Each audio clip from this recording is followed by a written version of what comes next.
Now we're going to talk about snacks. Snacks are something that most people don't use, but they should use them because they keep your metabolism going, which burns fat, which allows you to be healthier and have your body work at an optimal level. Between breakfast and lunch, there should be a snack about 3 hours after breakfast. The snack can be 10 to 12 almonds and a small 4-ounce cup of low-fat yogurt or fat-free yogurt. Greek yogurt, of course, because Greek yogurt is organic and always has the process is organic.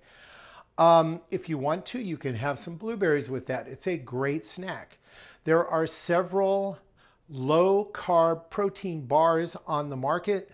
Most of them work well as a snack. Occasionally, I don't recommend them all the time, but they work well once in a while. And then you can always just have a piece of fruit and some almonds. It's just something that keeps your metabolic level going so that you can go on until you eat the bigger meal, which is lunch. When I talk about eating 5 times a day, I'm talking about eating 3 meals and 2 snacks. You're not going to have to cook meals 5 different times during the day. Between lunch and dinner, I think that snack should try to stay without any carbohydrates in it if possible.